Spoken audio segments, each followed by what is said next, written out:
प्रिय भक्तों, आज सोमवार का दिन भगवान शिव शंकर जी को समर्पित होता है और जो भी भक्त अपने सच्चे मन से इनकी पूजा अर्चना आज के दिन करता है तो उस भक्त की हर इच्छा और मनोकामना जल्द ही पूर्ण होने लगती है और साथ ही उसके बिगड़े हुए कार्य जल्द ही बनने लगते हैं। फिर चाहे वो बच्चों का भविष्य हो या फिर अच्छे जीवन साथी की तलाश हो। प्रिय भक्तों, आज हम आपको एक ऐसा दिव्य चमत्कारी शिव शंकर मंत्र भी बताने वाले हैं। जो भी भक्त इस मंत्र को पूजा अर्चना के साथ साथ पूरे 108 बार से ज्यादा जाप करता है तो उस भक्त की हर इच्छा और मनोकामना जल्द ही पूर्ण होने लगती है। प्रिय भक्तों, वेदों एवं पुराणों के अनुसार भगवान शिव शंकर को तीनों लोकों का स्वामी कहा जाता है। ऐसा माना जाता है कि जब भी भगवान शिव शंकर जी की असीम कृपा दृष्टि अपने भक्तों पर होती है तो उनके भाग्य के द्वार खुल जाते हैं और साथ ही उनकी हर इच्छा और मनोकामना जल्द ही पूर्ण होने लगती है और साथ ही आपके घर परिवार में चल रहे आपसी कलेशों का भी विनाश होता है और आपके एवं आपके पुत्र और पति की हर इच्छा और मनोकामना जल्द ही पूर्ण होने लगती है। प्रिय भक्तों, अगर आप भी इन सभी लाभों को प्राप्त करना चाहते हो तो आपको भगवान शिव शंकर को प्रसन्न करना होगा। प्रिय भक्तों, भगवान शिव शंकर को प्रसन्न करना बेहद ही आसान है, जो कि आपको उनके मंत्र के द्वारा प्रसन्न करना है, क्योंकि उनको सबसे अधिक प्रिय उनके मंत्र है। जो भी भक्त इस मंत्र को पूरे 108 बार से ज्यादा जाप करता है तो उस भक्त के ऊपर भगवान शिव शंकर जी की असीम कृपा दृष्टि अवश्य होती है। प्रिय भक्तों, भगवान शिव शंकर जी के इस मंत्र को अगर आपके पास जाप या श्रवण करने का टाइम नहीं है तो इस मंत्र को अपने मोबाइल फोन पर चलाकर पूरे 108 बार से ज्यादा सुन लेना है। ऐसा करने मात्र से ही आपकी हर इच्छा और मनोकामना जल्द ही पूर्ण होने लगेंगी। तो आइए प्रिय भक्तों, अब मंत्र जाप करें। प्रिय भक्तों, अगर आपने अभी तक हमारे चैनल को सब्सक्राइब नहीं किया है तो प्लीज चैनल को सब्सक्राइब करके बेल आइकन को प्रेस जरूर कर दीजिएगा और वीडियो को एक दिल से लाइक करके कमेंट बॉक्स में ओम नमः शिवाय अवश्य लिखिएगा, जिससे आपकी हाजिरी भगवान शिव शंकर के चरणों में लग जाएगी और आपके एवं आपके पुत्र और पति की हर इच्छा और मनोकामना जल्द ही पूर्ण होने लगेंगी। तो आइए प्रिय भक्तों, अब मंत्र जाप करें। ओम त्र्यंबकं सजामहे सुगंधिं पुष्टिवर्धनम् उर्वारुकमिव बन्धनानां मृत्योर्मोक्षीमामृताम्। ओम त्र्यंबकं सजामहे सुगंधिं पुष्टिवर्धनम् उर्वारुकमिव बन्धनानां मृत्योर्मोक्षीमामृताम्।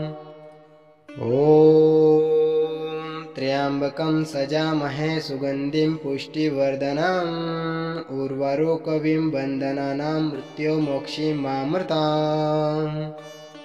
ओम त्र्यंबकं सजामहे सुगंधिं पुष्टिवर्धनम् उर्वारुकमिव बन्धनानां मृत्योर्मोक्षीमामृताम्।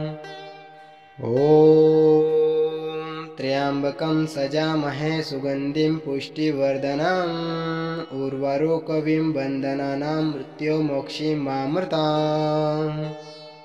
ओम त्र्यंबकं सजामहे सुगंधिं पुष्टिवर्धनम् उर्वारुकमिव बन्धनानां मृत्योर्मोक्षीमामृताम्।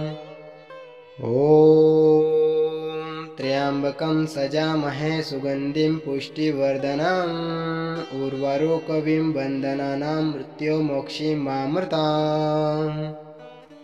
ओम त्र्यंबकं सजामहे सुगंधिं पुष्टिवर्धनम् उर्वारुकमिव बन्धनानां मृत्योर्मोक्षीमामृताम्। ओम त्र्यंबकं सजामहे सुगंधिं पुष्टिवर्धनम् उर्वारुकमिव बन्धनानां मृत्योर्मोक्षीमामृताम्। ओम त्र्यंबकं सजामहे सुगंधिं पुष्टिवर्धनम् उर्वारुकमिव बन्धनानां मृत्योर्मोक्षीमामृताम्। ओम त्र्यंबकं सजामहे सुगंधिं पुष्टिवर्धनम् उर्वारुकमिव बन्धनानां मृत्योर्मोक्षीमामृताम्। ओम त्र्यंबकं सजामहे सुगंधिं पुष्टिवर्धनम् उर्वारुकमिव बन्धनानां मृत्योर्मोक्षीमामृताम्। ॐ त्र्यम्बकं सजामहे सुगन्धिं पुष्टिवर्धनम् उर्वारुकमिव बन्धनानां मृत्युर्मोक्षीमामृताम्। ॐ त्र्यम्बकं सजामहे सुगन्धिं पुष्टिवर्धनम् उर्वारुकमिव बन्धनानां मृत्युर्मोक्षीमामृताम्। ॐ त्र्यम्बकं सजामहे सुगन्धिं पुष्टिवर्धनम् उर्वारुकमिव बन्धनानां मृत्युर्मोक्षीमामृताम्। ॐ त्र्यम्बकं सजामहे सुगन्धिं पुष्टिवर्धनम् उर्वारुकमिव बन्धनानां मृत्युर्मोक्षीमामृताम्। ॐ त्र्यम्बकं सजामहे सुगन्धिं पुष्टिवर्धनम् उर्वारुकमिव बन्धनानां मृत्युर्मोक्षीमामृताम्। ॐ त्र्यम्बकं सजामहे सुगन्धिं पुष्टिवर्धनम् उर्वारुकमिव बन्धनानां मृत्युर्मोक्षीमामृताम्। ॐ त्र्यम्बकं सजामहे सुगन्धिं पुष्टिवर्धनम् उर्वारुकमिव बन्धनानां मृत्युर्मोक्षीमामृताम्। ॐ त्र्यम्बकं सजामहे सुगन्धिं पुष्टिवर्धनम् उर्वारुकमिव बन्धनानां मृत्युर्मोक्षीमामृताम्। ॐ त्र्यम्बकं सजामहे सुगन्धिं पुष्टिवर्धनम् उर्वारुकमिव बन्धनानां मृत्युर्मोक्षीमामृताम्। ॐ त्र्यम्बकं सजामहे सुगन्धिं पुष्टिवर्धनम् उर्वारुकमिव बन्धनानां मृत्युर्मोक्षीमामृताम्। ॐ त्र्यम्बकं सजामहे सुगन्धिं पुष्टिवर्धनम् उर्वारुकमिव बन्धनानां मृत्युर्मोक्षीमामृताम्। ॐ त्र्यम्बकं सजामहे सुगन्धिं पुष्टिवर्धनम् उर्वारुकमिव बन्धनानां मृत्युर्मोक्षीमामृताम्। ॐ त्र्यम्बकं सजामहे सुगन्धिं पुष्टिवर्धनम् उर्वारुकमिव बन्धनानां मृत्युर्मोक्षीमामृताम्। ॐ त्र्यम्बकं सजामहे सुगन्धिं पुष्टिवर्धनम् उर्वारुकमिव बन्धनानां मृत्युर्मोक्षीमामृताम्। ॐ त्र्यम्बकं सजामहे सुगन्धिं पुष्टिवर्धनम् उर्वारुकमिव बन्धनानां मृत्युर्मोक्षीमामृताम्। ॐ त्र्यम्बकं सजामहे सुगन्धिं पुष्टिवर्धनम् उर्वारुकमिव बन्धनानां मृत्युर्मोक्षीमामृताम्। ॐ त्र्यम्बकं सजामहे सुगन्धिं पुष्टिवर्धनम् उर्वारुकमिव बन्धनानां मृत्युर्मोक्षीमामृताम्। ॐ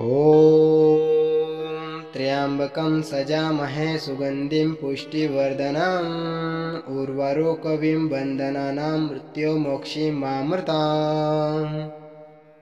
ॐ त्र्यम्बकं सजामहे सुगन्धिं पुष्टिवर्धनम् उर्वारुकमिव बन्धनानां मृत्युर्मोक्षीमामृताम्। ॐ त्र्यम्बकं सजामहे सुगन्धिं पुष्टिवर्धनम् उर्वारुकमिव बन्धनानां मृत्युर्मोक्षीमामृताम्। ॐ त्र्यम्बकं सजामहे सुगन्धिं पुष्टिवर्धनम् उर्वारुकमिव बन्धनानां मृत्युर्मोक्षीमामृताम्। ॐ त्र्यम्बकं सजामहे सुगन्धिं पुष्टिवर्धनम् उर्वारुकमिव बन्धनानां मृत्युर्मोक्षीमामृताम्।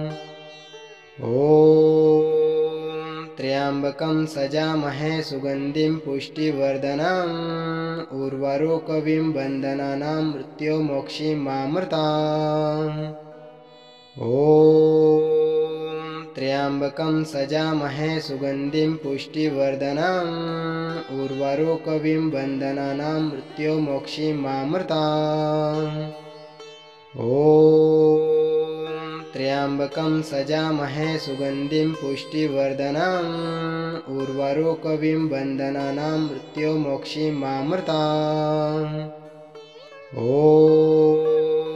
त्र्यम्बकं सजामहे सुगन्धिं पुष्टिवर्धनम् उर्वारुकमिव बन्धनानां मृत्योर्मोक्षीमामृताम्। ॐ त्र्यम्बकं सजामहे सुगन्धिं पुष्टिवर्धनम् उर्वारुकमिव बन्धनानां मृत्योर्मोक्षीमामृताम्। ॐ त्र्यम्बकं सजामहे सुगन्धिं पुष्टिवर्धनम् उर्वारुकमिव बन्धनानां मृत्योर्मोक्षीमामृताम्। ॐ त्र्यम्बकं सजामहे सुगन्धिं पुष्टिवर्धनम् उर्वारुकमिव बन्धनानां मृत्योर्मोक्षीमामृताम्। ॐ त्र्यम्बकं सजामहे सुगन्धिं पुष्टिवर्धनम् उर्वारुकमिव बन्धनानां मृत्योर्मोक्षीमामृताम्। ॐ त्र्यम्बकं सजामहे सुगन्धिं पुष्टिवर्धनम् उर्वारुकमिव बन्धनानां मृत्योर्मोक्षीमामृताम्। ॐ त्र्यम्बकं सजामहे सुगन्धिं पुष्टिवर्धनम् उर्वारुकमिव बन्धनानां मृत्योर्मोक्षीमामृताम्। ॐ त्र्यम्बकं सजामहे सुगन्धिं पुष्टिवर्धनम् उर्वारुकमिव बन्धनानां मृत्योर्मोक्षीमामृताम्। ॐ त्र्यम्बकं सजामहे सुगन्धिं पुष्टिवर्धनम् उर्वारुकमिव बन्धनानां मृत्योर्मोक्षीमामृताम्। ॐ त्र्यम्बकं सजामहे सुगन्धिं पुष्टिवर्धनम् उर्वारुकमिव बन्धनानां मृत्योर्मोक्षीमामृताम्। ॐ त्र्यम्बकं सजामहे सुगन्धिं पुष्टिवर्धनम् उर्वारुकमिव बन्धनानां मृत्योर्मोक्षीमामृताम्। ॐ त्र्यम्बकं सजामहे सुगन्धिं पुष्टिवर्धनम् उर्वारुकमिव बन्धनानां मृत्योर्मोक्षीमामृताम्। ॐ त्र्यम्बकं सजामहे सुगन्धिं पुष्टिवर्धनम् उर्वारुकमिव बन्धनानां मृत्योर्मोक्षीमामृताम्। ॐ त्र्यम्बकं सजामहे सुगन्धिं पुष्टिवर्धनम् उर्वारुकमिव बन्धनानां मृत्योर्मोक्षीमामृताम्। ॐ त्र्यम्बकं सजामहे सुगन्धिं पुष्टिवर्धनम् उर्वारुकमिव बन्धनानां मृत्योर्मोक्षीमामृताम्। ॐ त्र्यम्बकं सजामहे सुगन्धिं पुष्टिवर्धनम् उर्वारुकमिव बन्धनानां मृत्योर्मोक्षीमामृताम्। ॐ त्र्यम्बकं सजामहे सुगन्धिं पुष्टिवर्धनम् उर्वारुकमिव बन्धनानां मृत्योर्मोक्षीमामृताम्। ॐ त्र्यम्बकं सजामहे सुगन्धिं पुष्टिवर्धनम् उर्वारुकमिव बन्धनानां मृत्योर्मोक्षीमामृताम्। ॐ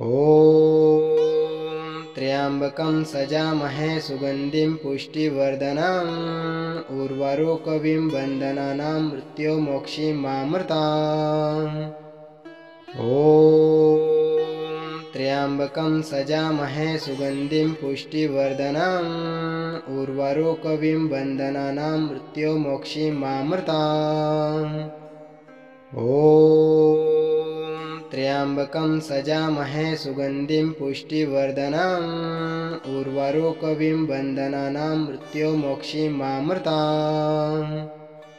ॐ त्र्यम्बकं त्र्यम्बकं सजामहे सुगन्धिं पुष्टिवर्धनम् उर्वारुकमिव बन्धनानां मृत्युमोक्षीमामृताम्। ॐ त्र्यम्बकं सजामहे सुगन्धिं पुष्टिवर्धनम् उर्वारुकमिव बन्धनानां मृत्युमोक्षीमामृताम्। ॐ त्र्यम्बकं सजामहे सुगन्धिं पुष्टिवर्धनम् उर्वारुकमिव बन्धनानां मृत्युमोक्षीमामृताम्। ॐ त्र्यम्बकं सजामहे सुगन्धिं पुष्टिवर्धनम् उर्वारुकमिव बन्धनानां मृत्युमोक्षीमामृताम्। ॐ त्र्यम्बकं सजामहे सुगन्धिं पुष्टिवर्धनम् उर्वारुकमिव बन्धनानां मृत्युमोक्षीमामृताम्। ॐ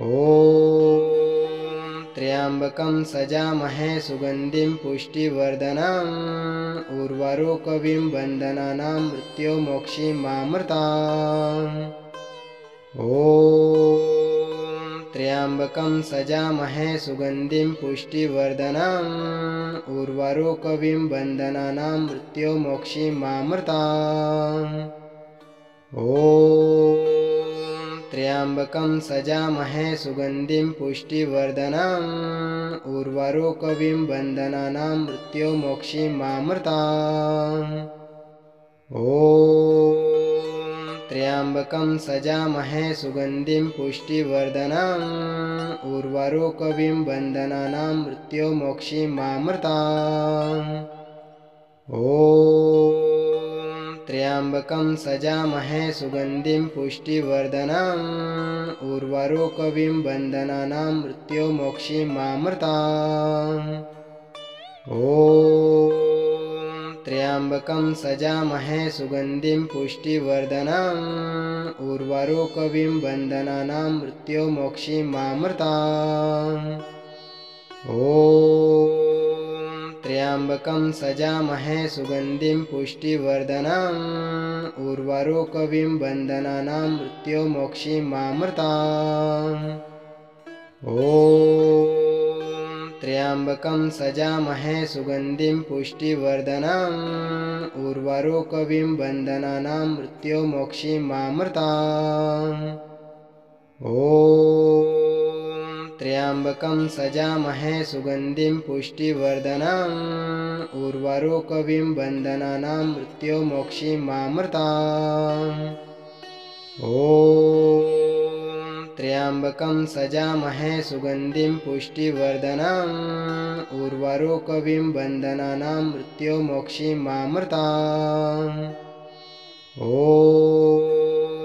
त्र्यम्बकं सजामहे सुगन्धिं पुष्टिवर्धनम् उर्वारुकमिव बन्धनानां मृत्युमोक्षीमामृताम्। ॐ त्र्यम्बकं सजामहे सुगन्धिं पुष्टिवर्धनम् उर्वारुकमिव बन्धनानां मृत्युमोक्षीमामृताम्। ॐ त्र्यम्बकं सजामहे सुगन्धिं पुष्टिवर्धनम् उर्वारुकमिव बन्धनानां मृत्युमोक्षीमामृताम्। ॐ त्र्यम्बकं सजामहे सुगन्धिं पुष्टिवर्धनम् उर्वारुकमिव बन्धनानां मृत्युमोक्षीमामृताम्। ॐ त्र्यम्बकं सजामहे सुगन्धिं पुष्टिवर्धनम् उर्वारुकमिव बन्धनानां मृत्युमोक्षीमामृताम्। ॐ त्र्यम्बकं सजामहे सुगन्धिं पुष्टिवर्धनम् उर्वारुकमिव बन्धनानां मृत्युमोक्षीमामृताम्। ॐ त्र्यम्बकं सजामहे सुगन्धिं पुष्टिवर्धनम् उर्वारुकमिव बन्धनानां मृत्युमोक्षीमामृताम्। ॐ त्र्यम्बकं सजामहे सुगन्धिं पुष्टिवर्धनम् उर्वारुकमिव बन्धनानां मृत्युमोक्षीमामृताम्। ॐ त्र्यम्बकं सजामहे सुगन्धिं पुष्टिवर्धनम् उर्वारुकमिव बन्धनानां मृत्योर्मोक्षीयमामृताम्। ॐ त्र्यम्बकं सजामहे सुगन्धिं पुष्टिवर्धनम् उर्वारुकमिव बन्धनानां मृत्योर्मोक्षीयमामृताम्। ॐ त्र्यम्बकं सजामहे सुगन्धिं पुष्टिवर्धनम् उर्वारुकमिव बन्धनानां मृत्योर्मोक्षीयमामृताम्। ॐ त्र्यम्बकं सजामहे सुगन्धिं पुष्टिवर्धनम् उर्वारुकमिव बन्धनानां मृत्योर्मोक्षीयमामृताम्। ॐ त्र्यम्बकं सजामहे सुगन्धिं पुष्टिवर्धनम् उर्वारुकमिव बन्धनानां मृत्योर्मोक्षीयमामृताम्। ॐ त्र्यम्बकं सजामहे सुगन्धिं पुष्टिवर्धनम् उर्वारुकमिव बन्धनानां मृत्योर्मोक्षीयमामृताम्। ॐ त्र्यम्बकं सजामहे सुगन्धिं पुष्टिवर्धनम् उर्वारुकमिव बन्धनानां मृत्योर्मोक्षीयमामृताम्। ॐ त्र्यम्बकं सजामहे सुगन्धिं पुष्टिवर्धनम् उर्वारुकमिव बन्धनानां मृत्योर्मोक्षीयमामृताम्। ॐ त्र्यम्बकं सजामहे सुगन्धिं पुष्टिवर्धनम् उर्वारुकमिव बन्धनानां मृत्योर्मोक्षीयमामृताम्। ॐ त्र्यम्बकं सजामहे सुगन्धिं पुष्टिवर्धनम् उर्वारुकमिव बन्धनानां मृत्योर्मोक्षीयमामृताम्। ॐ त्र्यम्बकं सजामहे सुगन्धिं पुष्टिवर्धनम् उर्वारुकमिव बन्धनानां मृत्योर्मोक्षीयमामृताम्। ॐ त्र्यम्बकं सजामहे सुगन्धिं पुष्टिवर्धनम् उर्वारुकमिव बन्धनानां मृत्योर्मोक्षीयमामृताम्। ॐ त्र्यम्बकं सजामहे सुगन्धिं पुष्टिवर्धनम् उर्वारुकमिव बन्धनानां मृत्योर्मोक्षीयमामृताम्। ॐ त्र्यम्बकं सजामहे सुगन्धिं पुष्टिवर्धनम् उर्वारुकमिव बन्धनानां मृत्योर्मोक्षीयमामृताम्। ॐ त्र्यम्बकं सजामहे सुगन्धिं पुष्टिवर्धनम् उर्वारुकमिव बन्धनानां मृत्योर्मोक्षीयमामृताम्। ॐ त्र्यम्बकं सजामहे सुगन्धिं पुष्टिवर्धनम् उर्वारुकमिव बन्धनानां मृत्योर्मोक्षीयमामृताम्। ॐ त्र्यम्बकं सजामहे सुगन्धिं पुष्टिवर्धनम् उर्वारुकमिव बन्धनानां मृत्योर्मोक्षीयमामृताम्। ॐ त्र्यम्बकं सजामहे सुगन्धिं पुष्टिवर्धनम् उर्वारुकमिव बन्धनानां मृत्योर्मोक्षीयमामृताम्। ॐ त्र्यम्बकं सजामहे सुगन्धिं पुष्टिवर्धनम् उर्वारुकमिव बन्धनानां मृत्योर्मोक्षीयमामृताम्। ॐ त्र्यम्बकं सजामहे सुगन्धिं पुष्टिवर्धनम् उर्वारुकमिव बन्धनानां मृत्योर्मोक्षीयमामृताम्। ॐ त्र्यम्बकं सजामहे सुगन्धिं पुष्टिवर्धनम् उर्वारुकमिव बन्धनानां मृत्योर्मोक्षीयमामृताम्। ॐ त्र्यम्बकं सजामहे सुगन्धिं पुष्टिवर्धनम् उर्वारुकमिव बन्धनानां मृत्योर्मोक्षीयमामृताम्। ॐ त्र्यम्बकं सजामहे सुगन्धिं पुष्टिवर्धनम् उर्वारुकमिव बन्धनानां मृत्योर्मोक्षीयमामृताम्। ॐ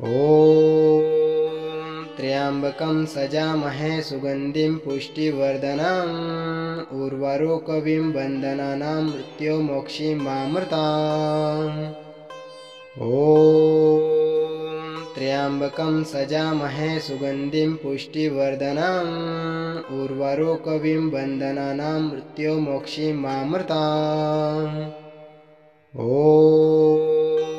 त्र्यम्बकं सजामहे सुगन्धिं पुष्टिवर्धनम् उर्वारुकमिव बन्धनानां मृत्योर्मोक्षीयमामृताम्। ॐ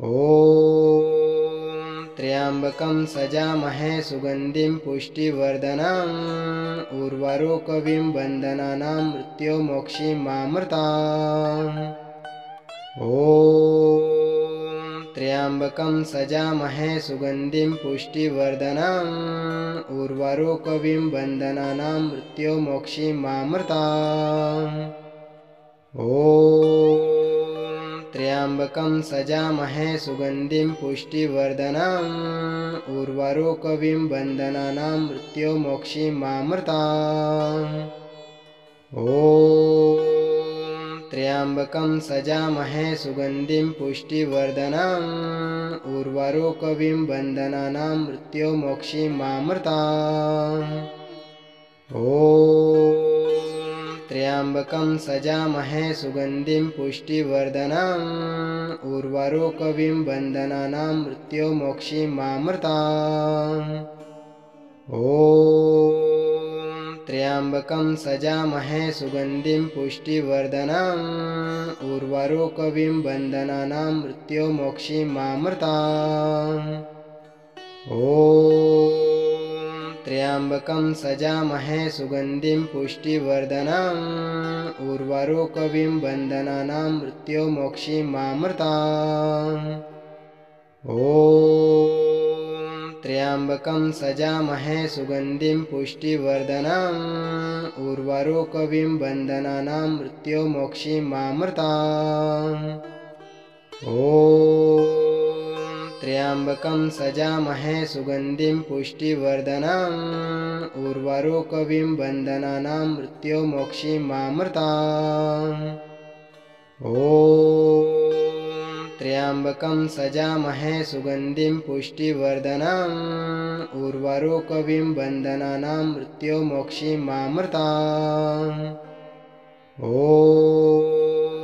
त्र्यम्बकं सजामहे सुगन्धिं पुष्टिवर्धनम् उर्वारुकमिव बन्धनानां मृत्योर्मोक्षीयमामृताम्। ॐ त्र्यम्बकं सजामहे सुगन्धिं पुष्टिवर्धनम् उर्वारुकमिव बन्धनानां मृत्योर्मोक्षीयमामृताम्। ॐ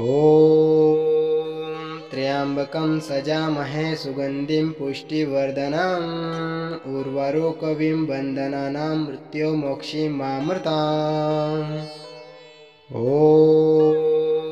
त्र्यम्बकं सजामहे सुगन्धिं पुष्टिवर्धनम् उर्वारुकमिव बन्धनानां मृत्योर्मोक्षीयमामृताम्। ॐ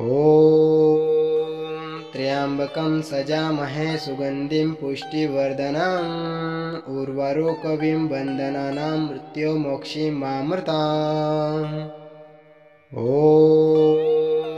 त्र्यम्बकं सजामहे सुगन्धिं पुष्टिवर्धनम् उर्वारुकमिव बन्धनानां मृत्योर्मोक्षीयमामृताम्। ॐ त्र्यम्बकं सजामहे सुगन्धिं पुष्टिवर्धनम् उर्वारुकमिव बन्धनानां मृत्योर्मोक्षीयमामृताम्। ॐ त्र्यम्बकं सजामहे सुगन्धिं पुष्टिवर्धनम् उर्वारुकमिव बन्धनानां मृत्योर्मोक्षीयमामृताम्। ॐ त्र्यम्बकं सजामहे सुगन्धिं पुष्टिवर्धनम् उर्वारुकमिव बन्धनानां मृत्योर्मोक्षीयमामृताम्। ॐ त्र्यम्बकं सजामहे सुगन्धिं पुष्टिवर्धनम् उर्वारुकमिव बन्धनानां मृत्योर्मोक्षीयमामृताम्। ॐ त्र्यम्बकं सजामहे सुगन्धिं पुष्टिवर्धनम् उर्वारुकविं वन्दनानां मृत्युमोक्षीमामृताम्। ॐ त्र्यम्बकं सजामहे सुगन्धिं पुष्टिवर्धनम्